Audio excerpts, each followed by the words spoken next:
Muito bem, pessoal. Então, a última demonstração que eu quero fazer para vocês relacionada a operações de spool é mais uma dica, né, para otimizar consultas com operadores de spool. Tem a ver com scalar functions. E qual que é o problema? O problema é que quando você usa, por exemplo, uma scalar function em uma consulta e vai fazer um insert numa tabela. Deixa eu dar uma olhada, deixa eu mostrar o plano para você. Plano não, só consulta.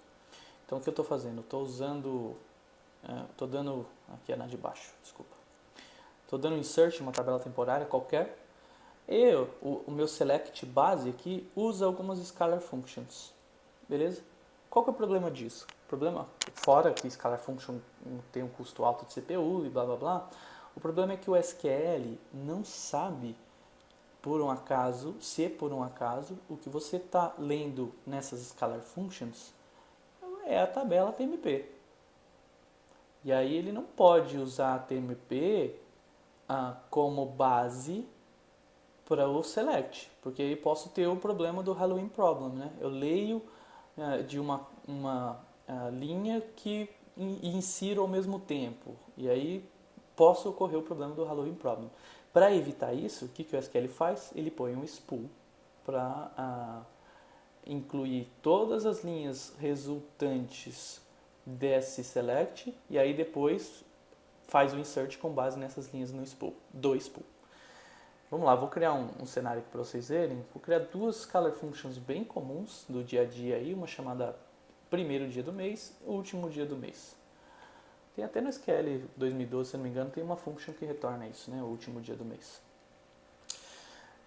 Mas vamos lá.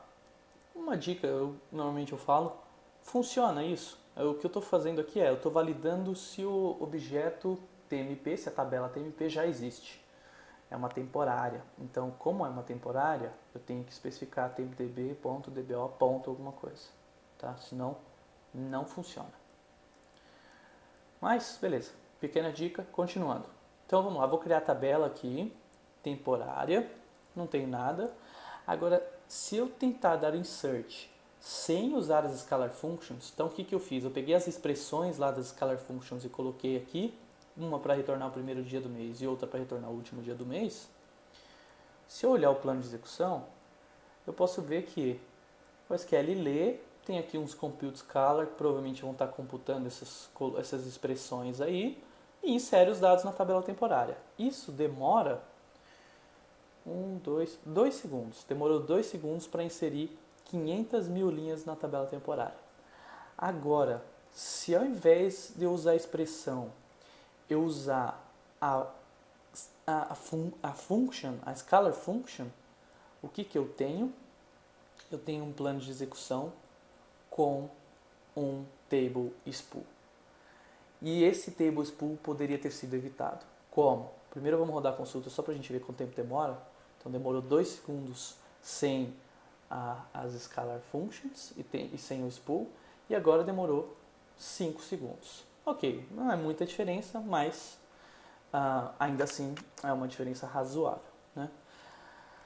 Então o table spool está lá para evitar o problema do Halloween problem. Né? Aqui eu explico um pouquinho e coloco algumas referências para esse problema. E aí a minha dica é, se eu tivesse criado a function como esquema binding, o SQL saberia que eu não estou lendo nenhuma tabela nas functions. É apenas uma expressão. Quer dizer, Fabiano, que o SQL não sabe que na scalar function você não está lendo nenhuma tabela? Não, ele não sabe. Ele só sabe se você especificar o if schema binding. Porque daí ele tenta relacionar essa expressão com algum objeto e ele sabe que não tem nenhum objeto, é só uma expressão mesmo, então não estou lendo nenhuma tabela. E aí ele garante que, opa, essa aqui é uma function que a gente chama de uma function que ela é livre de Halloween problem.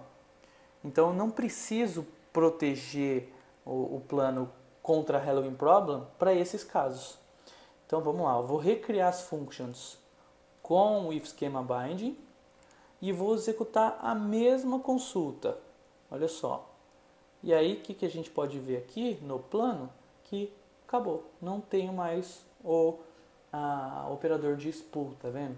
E aí agora se eu rodar essa consulta, ela provavelmente vai demorar 3 segundos. Então, foi uma performance melhor e usou menos tempo DB, fez menos escrita e por aí vai, né?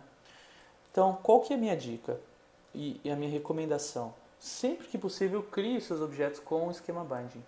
Tá? É uma boa prática, eu acho bem interessante, até não só pelo caso da otimização, mas até para você ter uma segurança de que você não vai estar referenciando um objeto que possivelmente foi excluído.